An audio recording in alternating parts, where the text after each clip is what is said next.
It's April 28th, 2020. Welcome to your next 24 hours.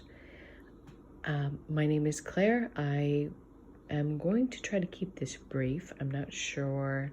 I'm just going to keep doing these readings. And I did order some equipment. The handheld jankiness should end soon. And again, this is focusing on the next 24 hours, what we can do to best use them, some questions and prompts to either write about, meditate on, or just consider in these next 24 hours. Right now, these day at a time attitude is about what I can handle, although I will mention that I did launch a website primarily so folks can understand when I'm available to do private readings. So that can be found in the description box below. Let's get started. So the top line we have the Lovers, the Three of Wands, and Justice. And I can't help but notice that the candles are, as I was getting ready to film, the last candle went out. The second candle is barely going, and we have a third candle going strong. And I say that because we have this kind of imagery of twos in the middle of the three, and I couldn't help but think of Justice here, Justice being the major arcana card for Libra, Libra being ruled by Venus. I couldn't help think about someone who's making a choice about love. The Lovers is often, was once called the Choice, and we have the other candle gone out. The Lovers was once called the Choice. So it's often in this card, I don't know if you remember, a few days ago, we got the other Lovers card in this Victorian Romantic Tarot deck. And it was a much darker card, right? It was this serpent kind of figure seducing this female. This is a much more innocent, this woman looking up, kind of like offering herself. I kind of think about her making this choice between this love that she has kind of in her heart and the person who's actually holding her hand. We have that flanked, the Justice is balance, weighing the scales, making decisions. Flanked, in the middle of here is the Three of Wands, three people. I feel like there's a third party situation here about love that someone is trying to make a decision about. Let's focus on the Three of Wands, because that's really, if this is you and this is speaking to you where you are right now, looking off into the distance. And I'm noticing that this trumpet is in a very odd shape of, I'm going to say some kind of, it looks like a dog to me, more even than some cow, dog, serpent, dragon. I don't know. It's a very strange picture. Looking off into the distance, the water here, at the base, emotions. I don't know. I'm just thinking, I'm feeling like a Taurus energy here, and I don't know why. But I do get the feeling that there is a triangulation here. I don't normally get that with the Three of Wands when I read. I think more about travel,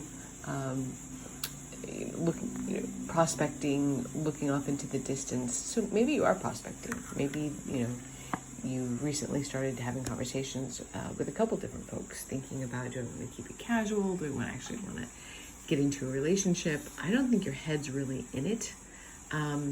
So my suggestion, if this is speaking to you, is maybe hold off on decisions today. Do more of a pro and con list, perhaps, weighing the options if this is speaking to you. If this is not about love, I'm just getting this very aloof energy, in absent energy in these three cards, specifically, I guess, with this Lover's card. I think what I would suggest, if this is just feeling absent in your relationship, your head's not really in it, is just work on being present today. We have, this woman looking in this distance. This character is not even looking at us at all. And this Justice card, is looking like, I'm sorry, I guess there is some regulations of what you can show on YouTube. So we're moving on. Next line, Queen of Swords, Strength, and Eight of Swords. And this seemed pretty straightforward to me when I read this line. The words out of my mouth were, you don't have a choice but to be strong. The Eight of Swords being air being thoughts and feelings. Eight of Swords especially comes up when we're trapped by our own kind of negative thoughts. You notice this woman doesn't look as forlorn as maybe a traditional Rider-Waite, who's typically blindfolded, but these restrictions, these kind of restrictions in her hands, they're very loose. They're actually, if she wanted to, she could probably just shake her arms and they'd come right off. So the restrictions are often represent self-imposed restrictions, or restrictions that seem more daunting than they actually are. Often Eight of Swords is really just a trapped mindset.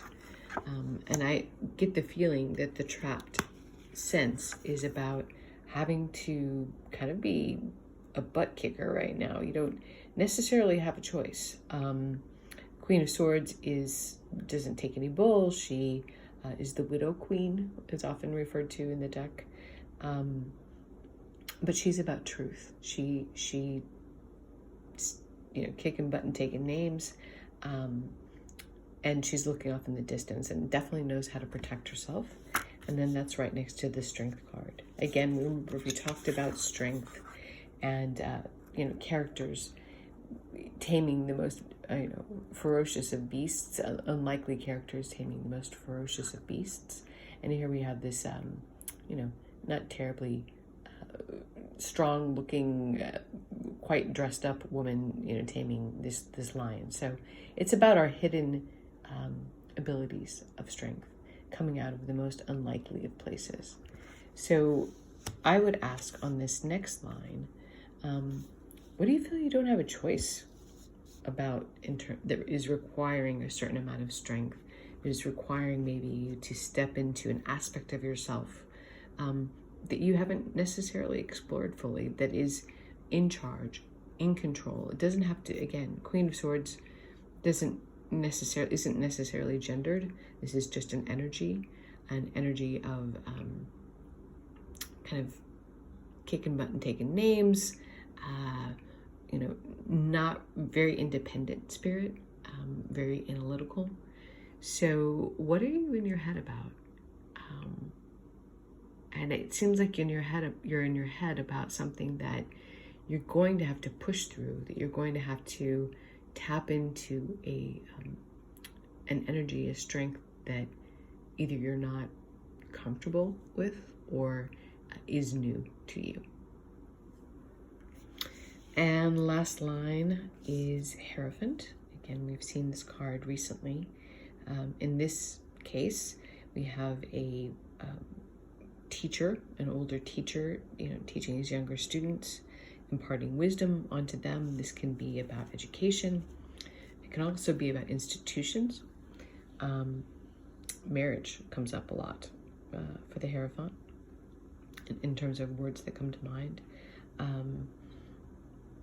But it can be anything: organized religion, any kind of institution, law enforcement, courts, and that is echoed, kind of suggested here with the Justice card. And then we have the Eight of Wands. This kind of speaks for itself. It's about quick moving information.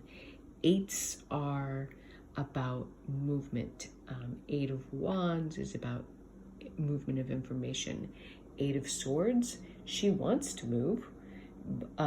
She's thinking about moving, but is restricted in this case by thought.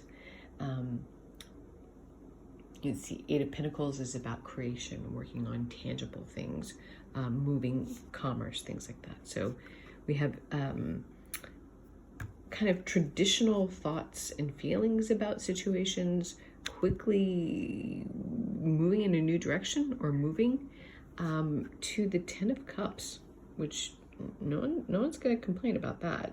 Ten of Cups is about happiness. It's the happy family. It is, this woman is, showing her new child off to presumably the household. And Ten of Cups is about emotional fulfillment. If the Ace is about new beginnings, the 10 is about, I'd say, solidifying that beginning into not just your immediate family, but all of those around you. So, if this were me and I were looking at this from like a progression standpoint, it looks like a relationship potentially, if you're winnowing down, potential mates, is moving very quickly to a committed situation.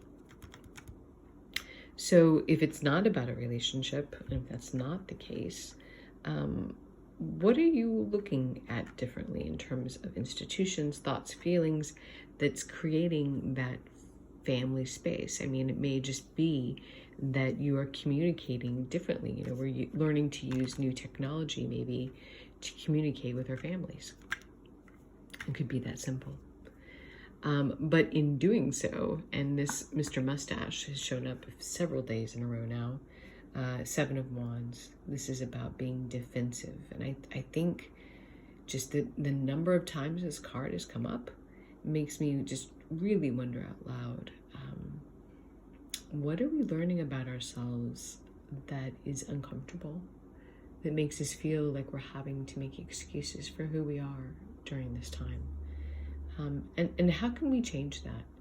How can we, stop being so guarded and feel so restricted, and actually pull on that strength to create that, harmony? So this was a quick read for the next 24 hours. Again, I've gotten a lot of inquiries. Thank you very much about personal readings. Please see the description below for a website where you can book online. And I hope you enjoy these next 24 hours. Thanks for stopping by. Know you are loved, and I will talk to you soon.